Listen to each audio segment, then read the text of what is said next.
நான் உங்க நாகராஜ்.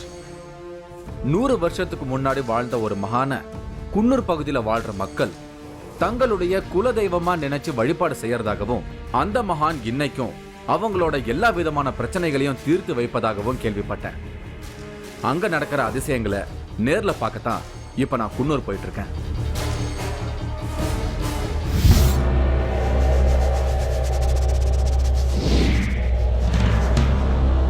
சத்குருநாதர் நீர், நெருப்பு, பூமி, ஆகாயம், காற்று இப்படி பஞ்சபூதங்கள்லையும் ஜீவ சமாதி ஆயிருக்காரு. புலியாக வந்து போகும் சத்குரு, இன்றும் நிகழும் அமானுஷ்யங்கள். அதாவது முடியிலிருந்து பாதத்து வரைக்கும் எல்லாமே செயல்படும். நீங்க வேணா ஆடி வேணா ட்ரை பண்ணுங்க.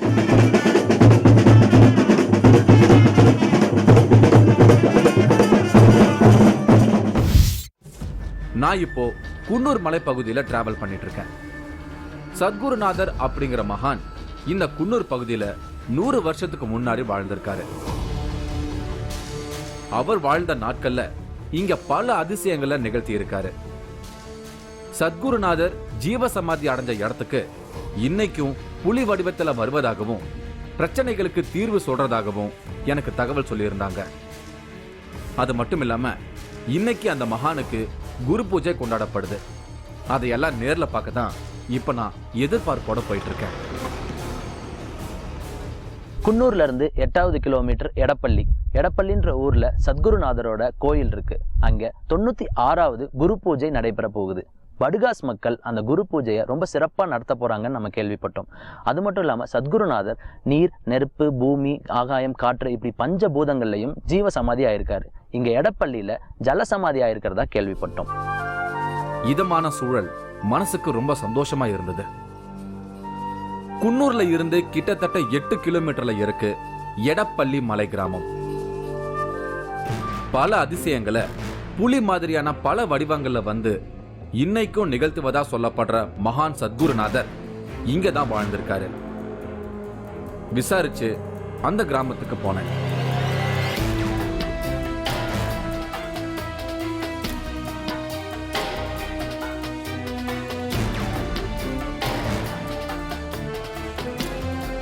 எடப்பள்ளி மலை கிராமத்துக்குள்ள வந்துட்டேன்.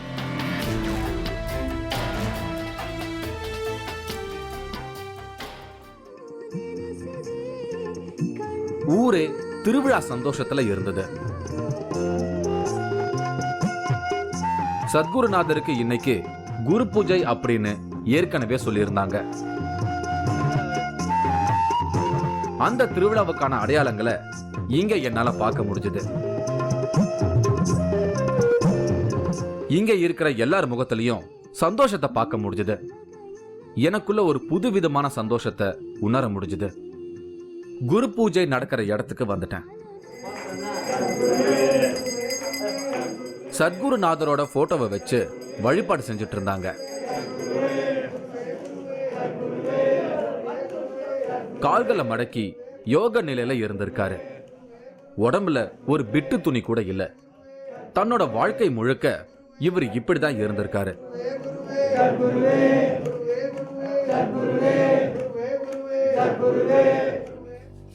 சத்குருநாதருக்கு அமைக்கப்பட்டிருக்கிற இந்த ஆசிரம மாதிரியான இந்த இடத்த இங்க உள்ளவங்க கோவில்னு தான் சொல்றாங்க. மகான் சத்குருநாதரை கடவுளுக்கு நிகரா வழிபடுவதையும் பார்க்க முடிஞ்சது. இவரை பத்தி நான் கேள்விப்பட்ட அமானுஷ்யமான பல தகவல்களை நான் அப்புறமா உங்களுக்கு சொல்றேன். சத்குரு ஜக்கி வாசுதேவ் வெள்ளிங்கிரி மலை அடிவாரத்துல தியானலிங்கம் அமைச்சிருக்காரு. அது உங்களுக்கு தெரியும். இந்த தியானலிங்கத்துக்கு முன்னாடி எந்த ஒரு செயல்பாடும் இல்லாம சாதாரணமா உட்கார்ந்தாலே எல்லா பிரச்சனைகளுக்கும் தீர்வு கிடைக்கும்னு ஜக்கி வாசுதேவ் நம்பிக்கையா சொல்றாரு. அந்த தியானலிங்கத்தை வழிபட்டா அது குருவுக்கு இணையா உங்களை வழி நடத்தும் ஆற்றல் கொண்டது அப்படிங்கிற கருத்தையும் குறிப்பிட்டிருக்காரு. இப்படிப்பட்ட தியானலிங்கத்தை அமைக்கிறதுக்காக தான் 3 பிறவிகளை கடந்து வந்து இப்போதைய பிறவி எடுத்ததாகவும், கடந்த பிறவிகள்ல முடியாதத இந்த பிறவியில தான் தன்னால சாதிக்க முடிஞ்சதா ஜக்கி தன்னுடைய புத்தகங்கள்ல, பேட்டிகள்ல குறிப்பிட்டிருக்காரு. இப்போ குரு பூஜை நடக்கிற இந்த மகான் சத்குருநாதரா தான் தன்னுடைய முந்தைய பிறவியில பிறந்ததா தான் எழுதிய ஒரு புத்தகத்தோட முகப்பிலேயே ஜக்கி குறிப்பிட்டிருக்காரு. ஆனா ஜக்கி வாசுதேவ் சொல்றது உண்மைக்கு புறம்பானதுன்னும் அவருடைய முற்பிரிவி கொள்கையை ஏத்துக்கொள்ள முடியாதுன்னும் சத்குருநாதரை வழிபடும் இங்க இருக்கிறவங்க ஒரு வலுவான எண்ணத்தை முன்வைக்கிறாங்க. ஜக்கி வாசுதேவ் பத்தி அதிரடியான விஷயங்களை நான் கடைசியா உங்களுக்கு சொல்லுவேன். இவரு மல்லையா. சத்குருநாதருக்கு இங்க இருக்கும் ஆசிரமம் மாதிரியான இந்த இடத்த இந்த மல்லையா தான் வழி நடத்திக்கிட்டு வராரு. சத்குருநாதருக்கு இங்க நடக்கிற 96வது குரு பூஜையை இவரு தான் தலைமை ஏத்து நடத்திக்கிட்டு வராரு. சத்குருநாதர் வாழ்ந்த காலத்துல அவர் சொல்லி கொடுத்த மந்திர வித்தைகளை வழி வழியா வந்த குருமார்கள் மூலமா இந்த மல்லையாவும் தெரிஞ்சு வச்சிருக்காரு. அந்த மந்திரங்களை உச்சாரணம் செஞ்சா பிரச்சனைகளையும் அதற்கான தீர்வுகளையும் சத்குருநாதர் இன்னைக்கும் தனக்கு உணர்த்துவதாகவும் அதன் மூலமா பலருடைய பிரச்சனைகளை தான் தீர்த்து வைப்பதாகவும் இவர் சொல்றாரு. இப்போ கண்டிஸ்டின்ட்டு நிறைய இப்போ எல்லாத்துக்குமே கண்டிஸ்டிங்கிறது இருக்குது பொதுவாக. அதுக்கு எந்த இடத்துலையும் அதுக்கு மருந்தே கிடையாது, எந்த வைத்தியத்துலையும் எனக்கு கண்டுபிடிக்கல. அது நம்ம குருநாதருடைய சந்நிதிக்கு வந்தாலே அந்த திருஷ்டி நீங்கக்கூடிய ஒரு ஐயா பிணி ஓட்டு மந்திரம்னு எங்களுக்கு ஒன்று சொல்லி கொடுத்துருக்காங்க. அந்த மந்திரத்தை ஓதி அவங்களுக்கு அந்த திருஷ்டியை அந்த அம்மா அவங்க எடுப்பாங்க. நம்ம எடுக்கிறோம். பொதுவாக ஒரு அந்த உள்ளங்காலேருந்து உச்சந்தலை வரைக்கும் இருக்கக்கூடிய சில நோய்களை ஐயா உணர்த்துவார். அதே மாதிரி சில காட்சிகளை காமிப்பார். அப்போ நாங்கள் ஒரு திருநீர் நம்ம எடுத்து நம்ம நெத்தியில் திருநீர் வச்ச உடனே அவர் சில காட்சிகளை காமிப்பார். முதல்லலாம் இதுதான் அப்படின்னு ஊர்ஜிதம் பண்ணி நம்ம சொல்லுவோம். அந்த சக்தி உங்களுக்கு எப்படி வந்தது, இந்த கையில் வச்சு பண்ணுற சக்தி? அது இந்த மந்திர தீட்சை வாங்கின பின்னாடி தான். மந்திர தீட்சை யார்கிட்ட வாங்கினீங்க? நாங்கள் எங்களுடைய குரு, அதாவது நம்ம சத்குருநாதர் ஐயா கொடுத்த குருக்கள் இருக்காங்களா, அவங்களுடைய அடியாருக்கு நாங்கள் ஒரு ஹிரி அப்படின்னு ஒரு ஐயா கிட்ட தான் நாங்கள் வாங்கணும். அந்த சுவாமி இங்கேயே உட்காந்து தவ பண்ண சாமி ஐயா சத்குருநாதர் அடியார் எங்கள் தவ பண்ண ஐயா அந்த ஐயா கொடுத்துருக்காரு. அந்த ஐயா என் கடைசியில் எங்களுக்கு கொடுத்துட்டு போயிருக்காருங்க. மகான் சத்குருநாதரை பத்தி தெரிஞ்சுக்கணுங்கிற ஆர்வம் எனக்குள்ள அதிகமாச்சு. மகான் சத்குருநாதர் விருதுநகர் மாவட்டம் நடுவப்பட்டி கிராமத்துல பிறந்திருக்காரு. 14 வயசுலயே பல நல்ல சிந்தனைகள் இவருக்குள்ள வந்திருக்கு. ஜாதி வேறுபாடு இருக்கக்கூடாதுன்னும் எல்லாருக்கும் கல்வி வேணும்னும் சமுதாய சீர்திருத்த கருத்துக்களை வலியுறுத்த ஆரம்பிச்சிருக்காரு. அதே மாதிரி மனிதர்களுக்கு வரக்கூடிய பிரச்சனைகளை தீர்ப்பதற்கு ஆன்மீக வழியில தீர்வு காண முயற்சி எடுத்திருக்காரு சத்குருநாதர். தான் போகின்ற ஊர்கள்ல மக்களோட ஆதரவோட மண்ணுக்குள்ள குழி தோண்டி 48 நாட்கள் வரை கடும் தவங்கள் செஞ்சிருக்காரு. வாழ்நாள் முழுக்க திகம்பரராவே கடைசி வரைக்கும் இருந்திருக்காரு. திருச்சியில மக்களை ஒன்று திரட்டி ஜாதி வேறுபாடின்றி ஆலய பிரவேசம் செஞ்சிருக்காராம். இந்த கோவில்ல ஒரு வினோதமான பழக்கம் நடைமுறையில இருக்கு. சாமி கும்பிட வரவங்கள சாமிக்கு செய்வது மாதிரியே பூஜை செஞ்சு ஆரத்தி எடுத்து வழிபாடு செய்வாங்களாம். சத்குருநாதர் கோவிலுக்கு சிலர் கையில பெரிய மாலையோடவும் கரும்புகளோடவும் வந்துகிட்டு இருந்தாங்க. கையில கரும்போட வரத பாக்குறதுக்கு எனக்கு புதுசா தெரிஞ்சது. கோவில் வாசலுக்கு வந்து அவங்கள மல்லையா ரிசீவ் பண்றாரு. பூஜை பண்ணாரு, ஆரத்தி எடுத்தாரு.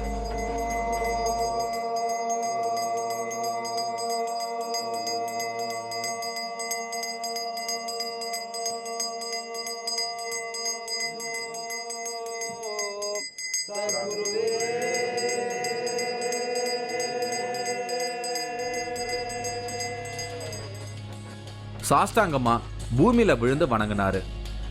இது எல்லாமே எனக்கு ஆச்சரியமா இருந்தது. சத்குருநாதரோட குரு பூஜையில கலந்துக்க வந்த எல்லாரையும் காவி கலர்ல டவல் அணிவிச்சு மரியாதை செஞ்சாங்க.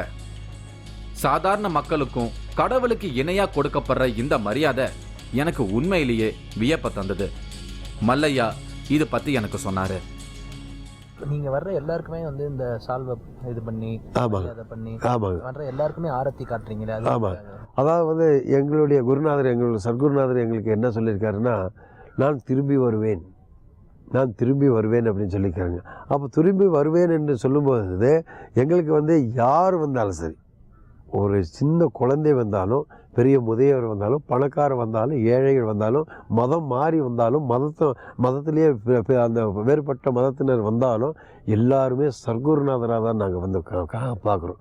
இப்போ நீங்களே இங்கே உட்காந்துருக்கீங்க, நீங்கள் 4 பேர் உட்காந்துருக்கீங்க, 4 பேரும் இந்த உருவத்தில் நான் சத்குருநாதராக நினச்சி தான் உங்ககிட்ட பேசிட்டு இருக்கேன். அப்போ தீபாராதனை பண்ண இது பண்ணும்போது நீங்கள் தூய்மையான ஆத்மா நீங்கள் ஆயிடுவீங்க. எப்பேற்பட்ட மனுஷனுக்கும் ஒரு கெட்ட பழக்கம் தீய பழக்கம் இருந்து ஒரு மொபைலையே ஒருத்தர் முந்தானத்து நைட்டு வந்தார் நமக்கு கீழே இறங்கும்போது அவருக்கு ஒரு தீபாராதனை எடுக்கும்போது அப்படி என்னையே சாமியாக அவங்க வணங்கும்போது நான் இந்த மாதிரி இருந்தானா என்னுடைய எண்ணத்தை நான் இந்தியோட தொலைச்சி நானும் அவங்கள மாதிரி நான் சாமி ஆயிடுவேன் அப்படின்னு அந்த எண்ணத்தை தூண்டக்கூடிய ஒரு ஆற்றல் அந்த பூஜை பண்ணுறதுல அது இருக்கு. ஆன்மீகம் மக்களுடைய நடைமுறை வாழ்க்கைக்கு பயன்பட வேண்டும் அப்படிங்கிற எண்ணத்தோட வாழ்ந்திருக்காரு சத்குருநாதர். அதனால தான் கத்துக்கிட்ட மந்திர வித்தைகளை தகுதியானவங்களுக்கு கத்துக் கொடுத்திருக்காரு. வழி வழியாக வரும் குருவானவர்கள் அத மக்களின் பயன்பாட்டிற்கு இன்னைக்கும் பயன்படுத்துறாங்களாம். இன்னைக்கும் நாகநல்லூர்ல பாம்பு கடிக்கு விஷமுறிவு மூலிகைகள் கொடுக்கப்படுது. அது எல்லாமே சத்குருநாதர் அந்த ஊர்ல இருந்த காலகட்டத்துல அந்த ஊர் மக்களுக்கு கத்துக் கொடுக்கப்பட்ட மருத்துவம். இன்னைக்கும் அது பயன்பாட்டுல இருக்கு. சத்குருநாதர் வழிவந்த குருவானவர்களால வழிகாட்டப்பட்ட மல்லையாவுக்கு ராஜயோகம் கத்துக் கொடுக்கப்பட்டிருக்குதான். அந்த ராஜயோகத்தால தன்னால பல அமானுஷ்ய செயல்களை செய்ய முடியும்னு பேசுறாரு மல்லையா. இப்போ நீங்கள் வர்ற மக்களுக்கு எல்லாருக்கும் அந்த மாதிரி வைக்கும்போது என்ன வியாதின்னு கண்டுபிடிச்சு அதுக்கு என்ன வழி சொல்லுவீங்க? என்ன வழின்னா எல்லாத்துக்குமே உடலுக்கு உடலில் எல்லா சக்தியும் எல்லா பகவான்களும் சித்தர்களும் முனிவர்களும் 6 ஆதாரத்தில் தான் அந்த உயிர் சக்தியை தேங்கி இருக்குன்றாங்க. ஆனால் எங்களுக்கு அந்த குருநாதருக்கு சொல்லிக் கொடுத்துருக்கிறது ராஜயோக சங்கம், ராஜயோகம் அப்படின்னு எங்களுக்கு சொல்லிக் கொடுத்துருக்காரு. யோகத்திலேயே எல்லாருமே யோகா தான் கற்றுருக்காங்க. எங்களுக்கு அது ராஜயோகம். அந்த ராஜயோகத்தில் எந்த இடத்துல நமக்கு மெயினான அந்த ஒரு பாயிண்டில் அந்த உயிரினுடைய சக்தி கூடியிருக்கோ அந்த சக்தியை நம்ம ஸ்பரிசத்து மூலமாக தொடும்போது அதை அப்படியே இயக்கக்கூடிய ஒரு ஆற்றலை எங்களுக்கு கொடுத்துருக்காரு. அது வெளியே சொல்லக்கூடாது, நீங்கள் கேட்கும்போது சொல்கிறேன் நான். அதே மாதிரி உடலில் ரத்த ஓட்டம், காற்று ஓட்டம், வெப்ப ஓட்டம், இந்த 3 ஓட்டத்தில் எங்கே தடைப்பட்டுருக்குதோ உங்கள் நெத்தியில் நம்ம கை வச்சுட்டான்னு நீங்கள் எதுக்காக இங்கே வந்திருக்கீங்கிறது கூட அந்த நாடி இங்கே சொல்லிடும்.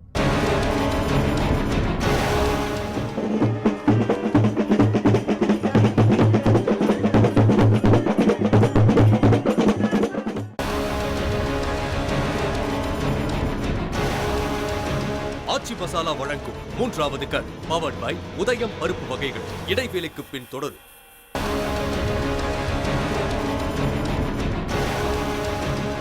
ஆச்சி மசாலா வழங்கும் 3வது கண் பவர்ட் பை உதயம் பருப்பு வகைகள் தொடர்கிறது.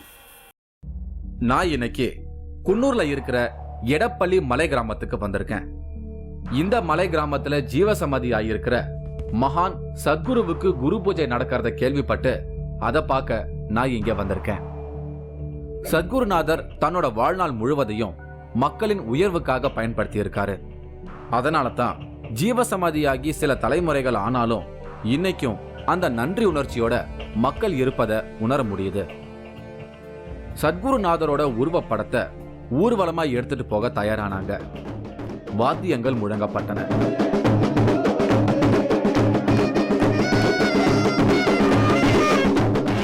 வயசு வித்தியாசம் இல்லாம எல்லாரும் டான்ஸ் ஆடினாங்க.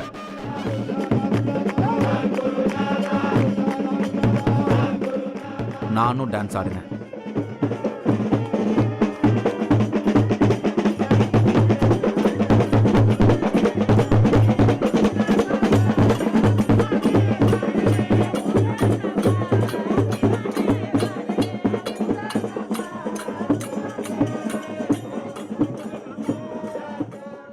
சிலருடைய டான்ஸ் மூமெண்ட்ஸ்ல ஏதோ ஒரு வித்தியாசத்தை என்னால உணர முடிஞ்சது. இது ஒரு வகையான யோக நிலை அப்படிங்கறத கிருஷ்ணமூர்த்தி எனக்கு தெளிவுபடுத்தினாரு.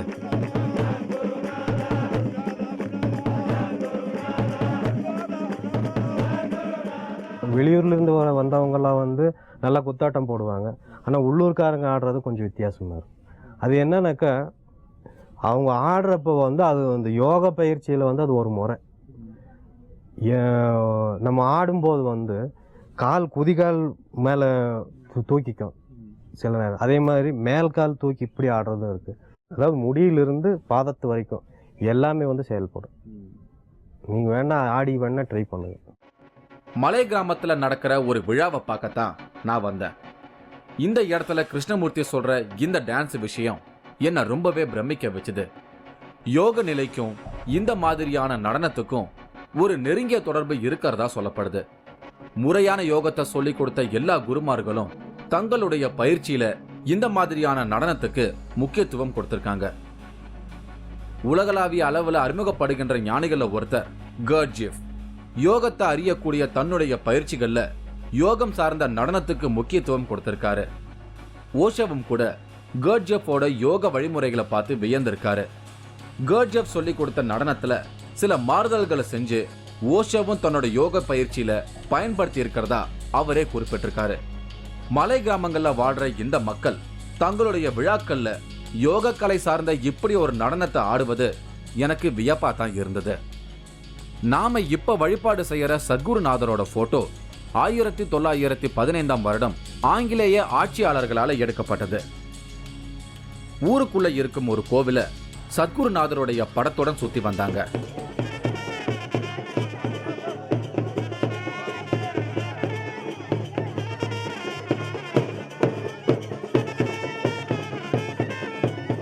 அடுத்தது நகரப்பகுதி ரோட்ல சுத்தி வந்தாங்க.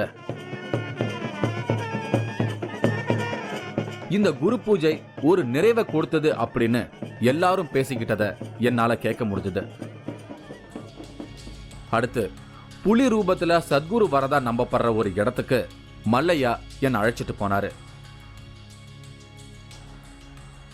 அந்த இடத்துக்கு வந்து சேர்ந்தோம். இங்கதான் சத்குருநாதர் அவர் வாழ்ந்த நாட்கள்ல கடும் தவம் செஞ்சாராம். அதனால இந்த இடத்த ஒரு வழிபாட்டு பகுதியா மாத்தி இருக்காங்க.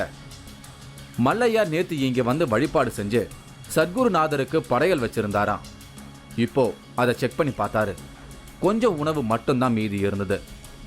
சத்குருநாதர் தன்னோட படையலை ஏத்துக்கிட்டு சாப்பிட்டதா மல்லையா நம்புறாரு. நேற்று வந்து அந்த ஐயா கண்ணுக்கு கூடிய அடையாளம் இதாங்க. நேற்று நம்ம யாருமே மேலே வரல, எல்லாருமே அன்னதானம் கீழே நடக்குது. அது அதே அன்னதானம் அந்த ஐயா வந்து இங்கே செஞ்சிருக்காரு. இருப்பாருங்க ஐயா வந்து இந்த சாப்பாடு எடுத்துகிட்டு வந்து இங்கே வச்சது அதுக்காக இருப்பாரு. இதுதான் இந்த ஐயா வந்து இதுக்கு அடையாளம். இந்த இடத்துக்கு வந்து வேண்டிக்கிட்டா நல்லது நடக்கும் அப்படிங்கிற நம்பிக்கை இங்க வர மக்கள் கிட்ட இருக்குதான். நாங்கள் எல்லாருமே வரக்கூடிய மக்கள் எல்லாத்தையும் மேலே போய் உங்களுடைய பிரார்த்தனை என்ன, உங்களுடைய சங்கல்பம் என்ன அப்படின்னு நீங்கள் போய் அந்த ஐயா விட்டு கேளுங்க. ஐயா கண்ணு முழிச்சிட்டு இருக்காரு, பிரசாதத்தை சாப்பிட்டு அங்கே வந்து சந்தோஷமாக இருக்கிறாரு. அந்த சந்தோஷத்தில் எல்லா வரத்தையும் உங்களுக்கு கொடுப்பாரு. உங்களுடைய நோய் எல்லாத்தையும் தீர்த்து விடுவார், உங்கள் கவலை எல்லாத்தையும் தீர்த்து விடுவார், உங்கள் கடன் பிரச்சனை எல்லாத்தையும் தீர்த்து விடுவார், குழந்தை இல்லாதவனுக்கு குழந்தை பாக்கி தருவார் அப்படின்னு கீழே இருந்து இந்த மலை மேலே ஏறி ஐயாவுடைய சந்நிதியில் வந்து ஐயாவுடைய கோயிலில் வந்து எல்லாத்தையும் கும்பிட்டு வர சொல்லி கீழே இருந்து நாங்கள். இப்போ ஜக்கி வாசுதேவ் வந்து அவரோட முற்பிறவி தான் சத்குரு அப்படின்னு சொல்கிறாங்க. நீங்கள் அது என்ன சொல்லுங்க? இல்லை, நம்ம குருநாதருக்கு தான் பிறவி இல்லையா, அப்புறம் எப்படி மறுபிறவி வந்துடுங்க?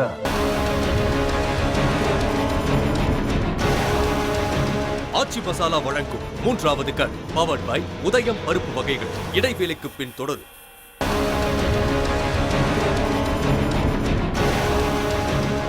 ஆச்சி மசாலா வழங்கும் 3வது கண் பவர்ட் பை உதயம் பருப்பு வகைகள் தொடர்கிறது.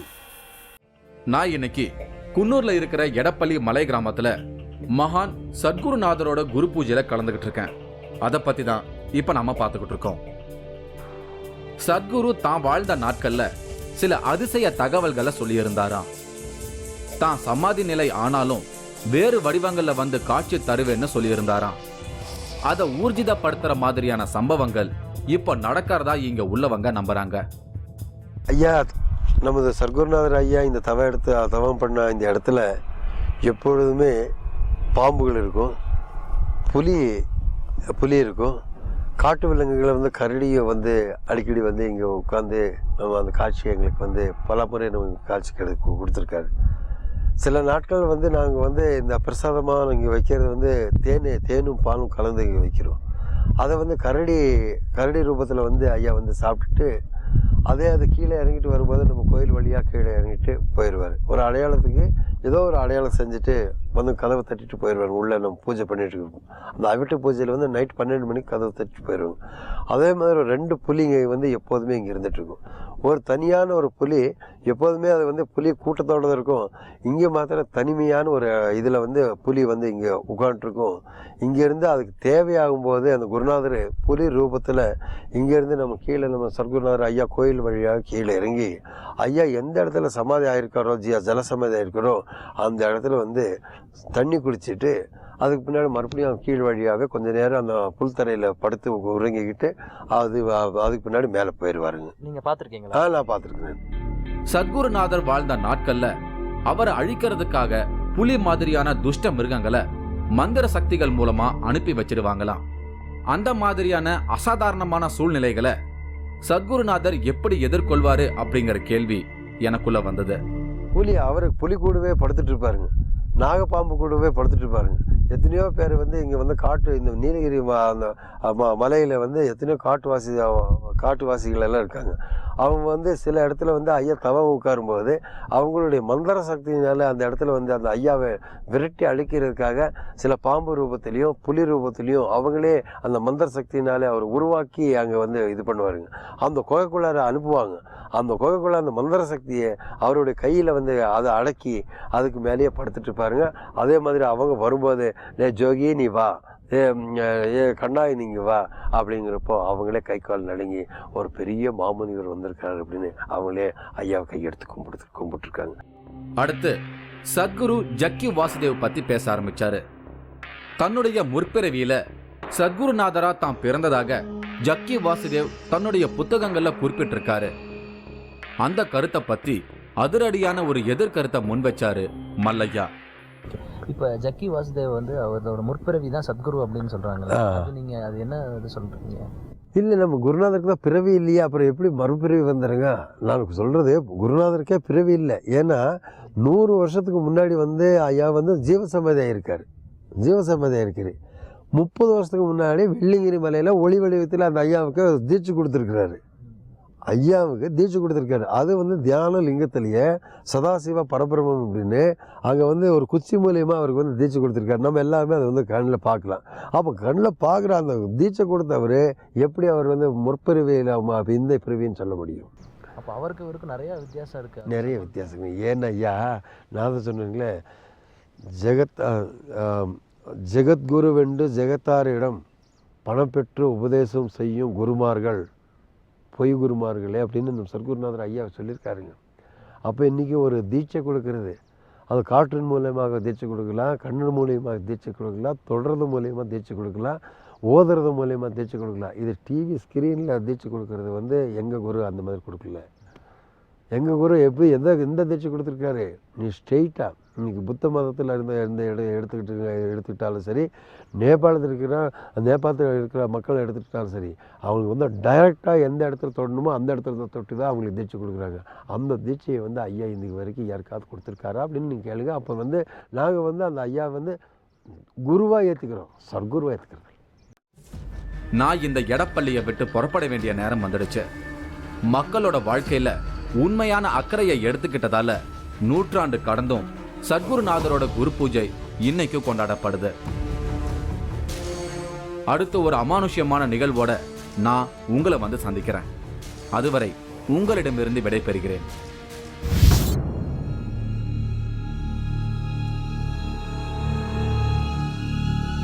வெளிநாட்டினர் வந்து ஆசி பெறும் 110 வயது பெண் துறவி. சமீபத்தில் பிரான்ஸ்ல இருந்து கூட இவங்களை பார்க்கறதுக்காக வந்திருக்காங்க. எங்கிருப்பவரின் பிரச்சனைகளையும் இருந்த இடத்தில் இருந்தே சரி செய்யும் அமானுஷ்யம். எப்பவுமே தவன் தான்.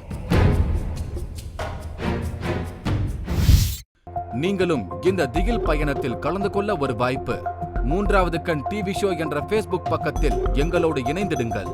உங்களது அமானுஷ்ய அனுபவங்களை பதிவு செய்து இந்த நிகழ்ச்சியில் பங்கு பெறும் வாய்ப்பை பெறுங்கள்.